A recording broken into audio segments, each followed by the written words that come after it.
जा सुन ले आज कथा, लेकिन बार बार जिद नहीं करना, एक बार का तुझे अनुमति दे रही हूँ चल जा। सक्कू भाई बोली अब सच में आज्ञा दे रही है जाने की, अब मैं दोबारा नहीं बोलूंगी, एक बार बोल रही हूँ जाना है तो तुरंत निकल जा, जाके कथा सुनना, भोग मेरे लिए भी लाना। सक्कू भाई तो इतनी खुश हो गई, अब तो बार बार अपनी सास के चरण बोले मैं आके लौट के तो धोके पीऊंगी आपके चरण जो आपने आज आज्ञा की है मुझे। वो सास नहीं थी, ठाकुर जी आए थे भेज दिया।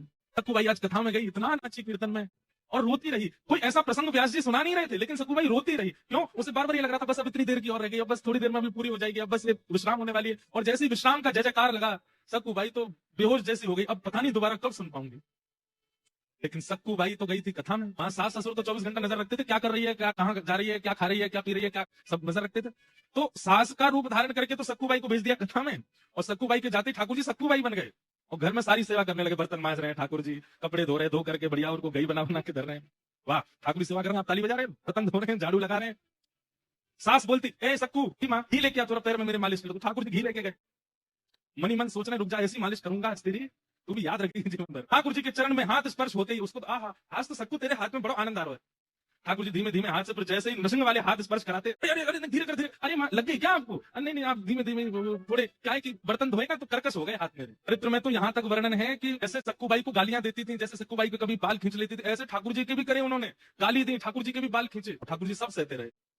लेकिन आज सहन करके ठाकुर जी बोले अब सक्कू को इस नरक में नहीं रखना है मुझे। ठाकुर जी काम सब व्यवस्थित करके भीतर की ओर चले गए, इतने में मां कथा पूरी हुई। सक्कू बाई पंजीरी भोग लेकर के घर आई और आकर के जैसे ही माँ के सामने पहुंची, सास के सामने पहुंची, तो माँ कथा आज बहुत अच्छी हुई, आज व्यास जी ने ये चरित्र सुनाया था, मैं तो भावुक हो गई, 10 साल बाद सुनी ना कथा, ये आपके लिए प्रसाद लाई हूँ कल।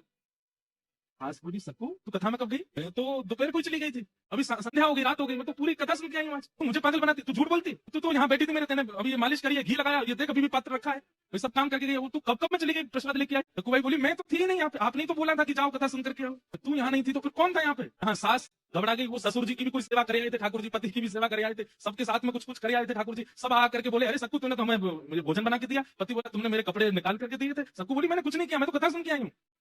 सक्कू बाई समझ गई, जिस प्रकार घर व्यवस्थित है, जिस प्रकार बर्तन व्यवस्थित है और जिस प्रकार की सेवा हुई है, इसका मतलब कि मेरा रूप धारण करके कोई और यहाँ था और वो कोई और नहीं हो सकते, वो मेरे पंडरी नाथ ही थे। व्याकुल हृदय से रोने लगी सक्कू बाई कि नाथ मेरे लिए, मेरे वजह से आपने इतनी सेवा की, इतना सब कुछ किया, जब इतनी सेवा आगे कर सकते हो तो इन लोगों की मति क्यों नहीं बदल देते हो, इन लोगों की बुद्धि क्यों नहीं ठीक कर देते हो? सक्कू बाई का वो आर्तनाद हुआ, सब घर के लोग खड़े थे और देखते ही देखते सामने साक्षात द्वारिकाधीश प्रकट हो गए और प्रकट होकर के तब की मति व्यवस्थित कर दी, पूरे भक्त को वैष्णव बना दिया और कहा सक्कू अब तू प्रेम से भजन कर, अब तेरे परिवार के ही कथा कराएंगे, तू उस कथा को श्रवण करना, खूब सेवा करना, खूब संतों का आनंद।